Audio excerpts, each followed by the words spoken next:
is always too demanding. I hear couples say, or I hear some spouses say, every time, is it food? Um, your spouse is not too demanding. The issue here is that you are not matching up. It's just that you are not matching up, right? And so, desiring intimacy more frequently doesn't make one partner demanding or needy at all. It just reflects natural variations in sexual desires, right? It's often influenced by stress, health, or emotional connection. So, I want does not mean that my wanting is too much. There are ways we can sort these differences out so long as both partners are willing to sort them out. Now, number three myths. The partner with a lower libido is no longer attracted. That's another lie. It's not true. The fact that, okay, let me share something with you guys. Over the week, I got to counsel some couples, right? And a couple of couples, some couples, so couples that took advantage of our memorable Christmas. Their sessions are ongoing right now. So I got to counsel some couples, and the wife kept saying that when I want, he does not want. So I feel like I'm no longer attractive. I say, eh? I said, he's here, let's ask him. When she wants, you know what? Is she no longer attractive? He said, no, I'm just tired. Oh, I'm stressed. Oh, I don't see there's a particular sleep I want to sleep at that time that she wants. It's not like I don't find her attractive, but I want to sleep. So the fact that you have a lower libido or you have a higher libido does not mean that you are no longer, you have a lower libido, does not mean that you're no longer attractive or you are not attracted to. Yes, that's the word. You're not attracted to your spouse. Right? Let's be dealing with the lies right now. Another myth, the fourth myth we'll be debunking today, says that couples with mismatched libidos cannot have fulfilling sex life. Lie. Lie. Lie.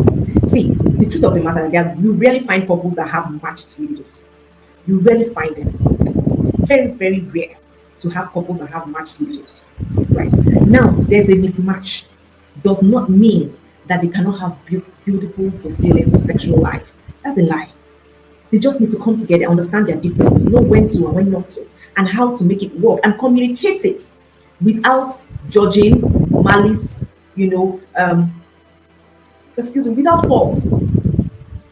Many couples have different levels. Oh, the fan. Oh, I'm so sorry. So sorry. Which one is the fan? Let me just turn it off. Wow, that's quiet. Is it better? If it's better, let me see your wave or thumbs up or something that says that the sound is better now. Let me see your wave. Please affirm or confirm that the sound is better now so that I know that I'm not talking to myself. Okay, so many couples have different levels of desire. Oh, I'm so sorry, guys. People would have spoken earlier. So I've turned it off since now. I'm so sorry. Right. Oh, I'm so sorry. Please forgive. Thank you. Right. Many couples with different levels of desire, they find ways to bridge the gap. You just need to find a way to make it work between you and your spouse. One very key way is non-sexual forms of intimacy. Non-sexual forms of intimacy. Yes, scheduling it. When you schedule it, both parties now are going to prepare themselves, knowing that at 9 o'clock on the 21st of January 2025, we're going to have sex. So if we're going to do that, that means that we have to prepare ourselves, right? Or find compromising things that work for both of you. And you'll be shocked at how far or how well your intimate life would be. Another myth is that mismatched libidos are purely physical. First things first, I always tell people that sex is beyond the physical. It's beyond the physical. It's the physical act is just an expression of the emotional part of it and the spiritual part of it. So it's not just physical, right? So desires are often emotional. If she's angry with you, notice when to happen.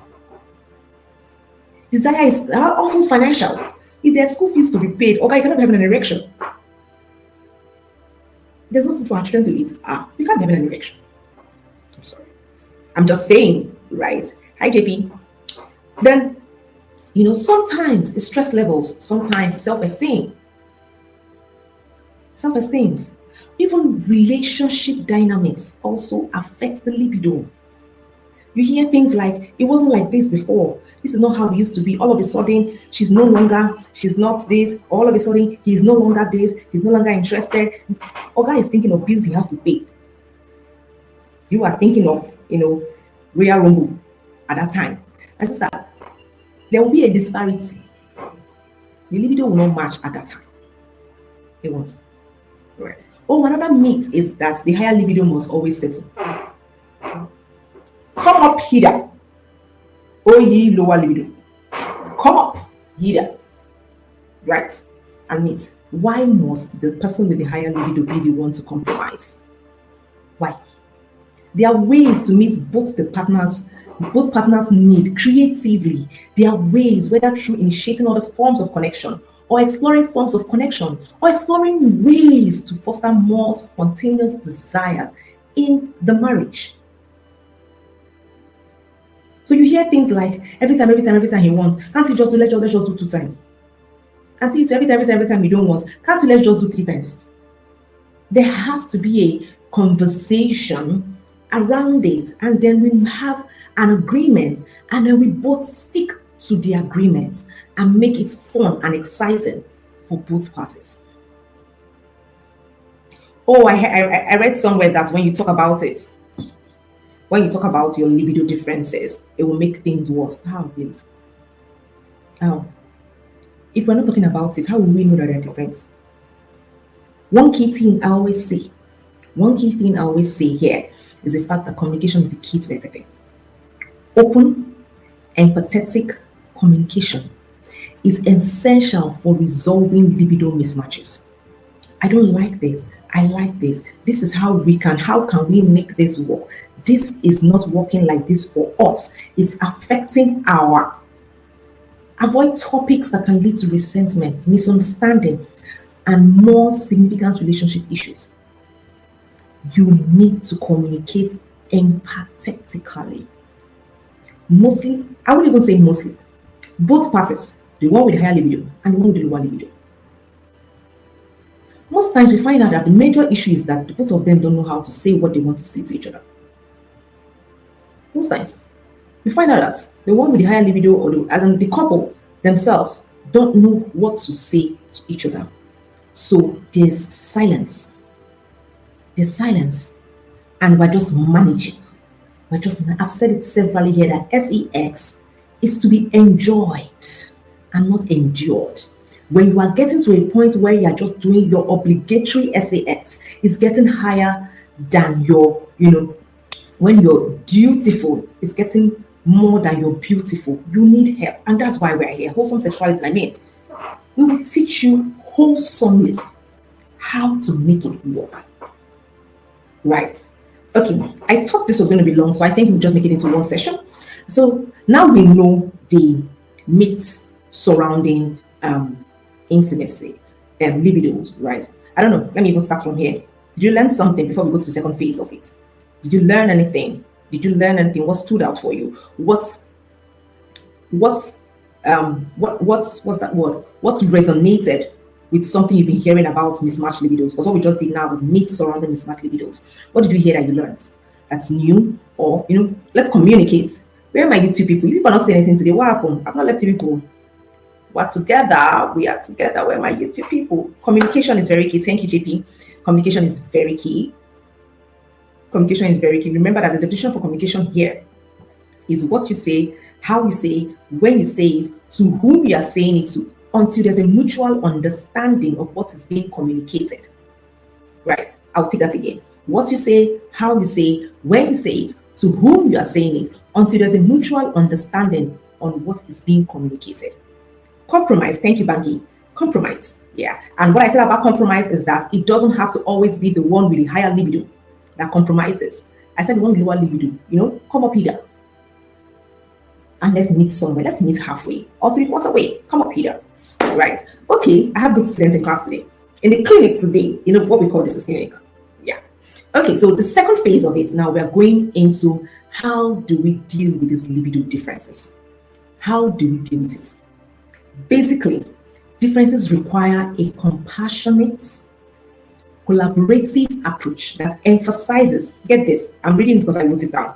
It has to be a compassionate, collaborative approach that emphasizes understanding, communication, and creativity.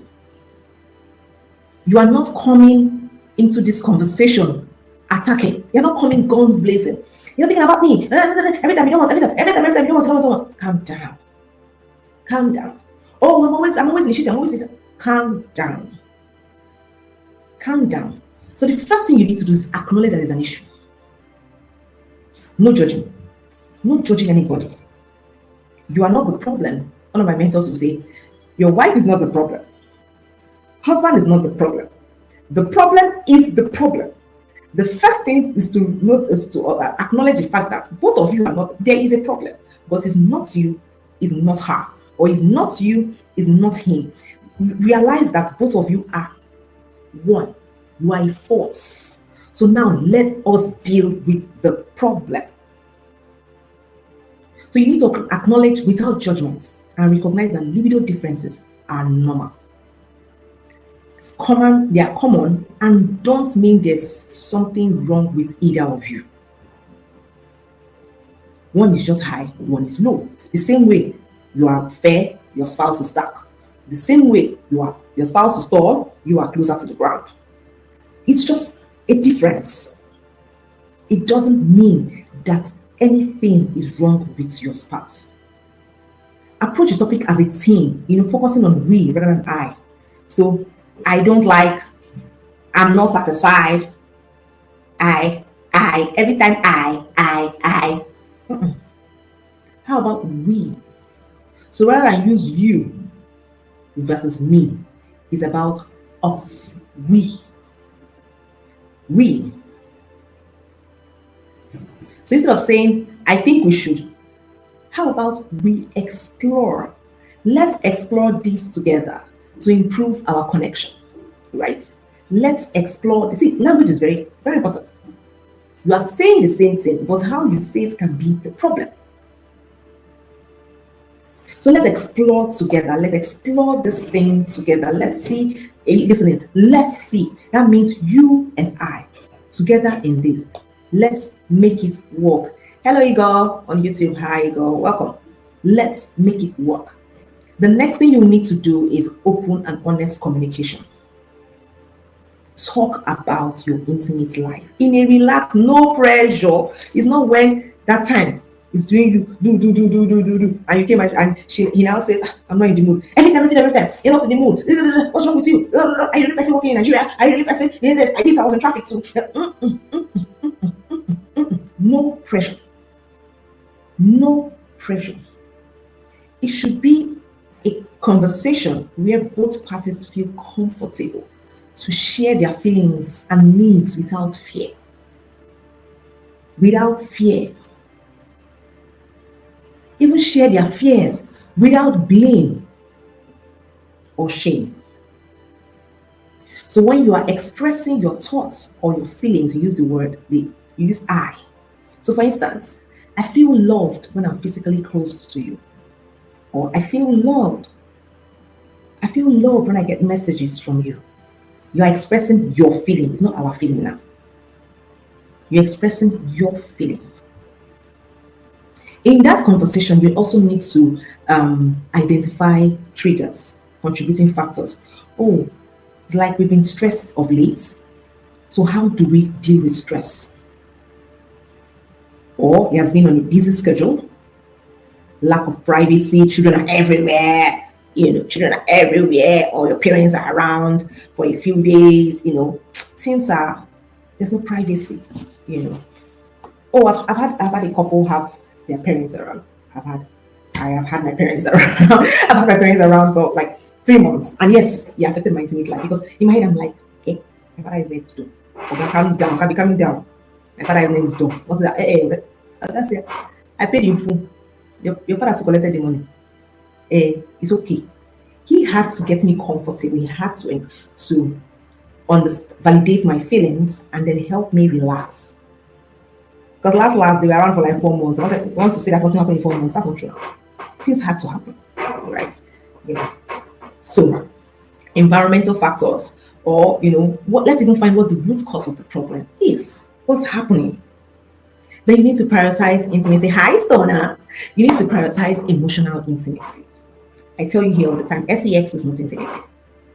Sex is not intimacy. It's a form of intimacy. So is emotional intimacy. So is physical intimacy. So is financial intimacy. So is intellectual intimacy. Sex is just a form of intimacy, right? So you also need to explore and find out what is the root cause. Now, understanding the root cause of the mismatched libidos brings you closer to the solution, right? Or you need to explore compromise and flexibility, right? Be open to say, okay, you know what? We're not ready today. I'm ready. Okay, let's make it work tomorrow. And when you say let's make it work, you have to be a man of your word. Or you have to be a woman of your word, right? Cultivate desire in a new way. Cultivate desire in a new way, right? For the spouse with a higher libido, right? Avoid pressuring the partner. Focus on patience and empathy. Find other ways to connect. I say it here, I say it all the time. It's not all about sex. It's not all. There are other things you can do. There are other ways you can connect with your spouse.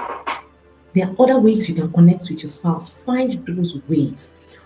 One key thing I will leave you with is focus on quality, not on quantity. It's not how fast, it's how well. Focus on quality. See, that once or that twice that you decide that you're going to do it, you make sure that it's memorable. You make sure that it's the time of your lives. Make sure that it is memorable.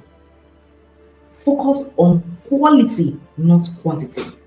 Shift the emphasis from how often, right, to how fulfilling it feels for both partners. It will do something to your mind. It will do something big to your mind. Move the focus from every day. Some people that do 10 times a week, some people even do 5 times a week. Some people, their 5 times is in one day of the week, because everybody has how he's doing them. Do you understand? If you sit down and even ask them, you find out that they can't express it. They can't say for certain, this is what they felt, this is how it works. I would really love this to happen again. No. But for some others, one is one. When they do that one, everywhere, ground breaking, bed shaking, neighbor asking what's happening, that kind of it. Focus on quality, not on quantity, right? Create moments of connection that make intimacy feel special and meaningful. Create those moments. It could be a walk on the beach. It's not every time you go to the beach, you will carry bubu, you carry family, you carry children, you carry neighbors, sometimes just you're driving home from work, just stop by the way, maybe you and your spouse come home together. And then just stop by the beach and you just take a stroll on the beach with your spouse, just the two of you. Notice how you and your spouse will be in a multitude of plenty people, and it's as if it's only two of you that day. That kind of thing. Pick her up from work one day, call her and just say, how are you doing? What's happening? How's the office doing? People having a conversation. Like, you're not close. I'm wrapping up now. They're like, okay. So when are you leaving? Conversation is sweet, two of you are just and then babe is packing her things, leaving, trying to leave the office, and she comes down the stairs or comes, okay, look to your right. Actually, look to my right. Look to my right. And she looks like, I'm here, baby. Hey, it's baby's antenna, everything will be going up. And that drive back, not about children, not about parents, it's not about bills, not about anything. It's you try to recreate your dating days. Just have memorable moments together. You'll be shocked at how far that will take your intimate life soon. Hi, Dima. You'll be shocked at how far that will take your intimate life soon. Oh, another thing, please celebrate progress. Acknowledge small wins and improvements. Acknowledge small wins and improvements. Hey, nah, thank you. And she's like, "Ah, what for? You didn't say no." She's running. Oh, really? I didn't? No, you didn't say no. You know, that's a win. That's a win. Celebrate it. Celebrate it. And you came home from work and dinner is served. And when I say dinner is served, it's not pounded yam and it's not pounded yam and egusi soup. Full buffet. And when I say full buffet that you paid dowry for, spread. I want, who is this? Please, where's my wife? Say, I'm here, baby. I'm here. When you are done, celebrate it. Say thank you. Appreciate it. See, when you celebrate those little wins, it makes the spouse that probably had a lower libido or was really not so interested in sex as you are, right? Look forward to doing more. This small thing I did is what this man is happy about, like this. They're not swear for me. I like my husband to be happy. Let's be doing it more. Let's be doing it more. Celebrate moments of connection, whether sexual or emotional, to build positive momentum. And with these few points of mine, I hope I've been able to convince you that mismatched libido is not a sickness. Is not a sickness. You're not sick. Hi, Milong on YouTube. Mismatched libidos is not a sickness. It's normal. It's normal. You rarely even have people or couples that have matched libidos. You just have couples trying to make it work. Putting their time, their mind, their intellect, their creativity into making their intimate lives work. All right, guys. What did you learn tonight? What did you learn tonight? What did you learn tonight? What did you learn? Let me see. What did you learn tonight? My YouTube people are really dropping it here. Instagram, I follow my hand. YouTube people are really dropping it here. Quality, not quantity. Celebrate little wins. Hi, Milo. You're watching from Cameroon. Yeah! We are going round the world. We are taking the gospel of sex round the world. The God way. Right? My Instagram people, YouTube is really, people are following my hand, right? As in, yes, quality over quantity. From Abidjan, they're watching from UK. Hi, Honor, unique Honor. Oh, that's nice. Hi, Honor. Instagram, what did you learn? I'm waiting.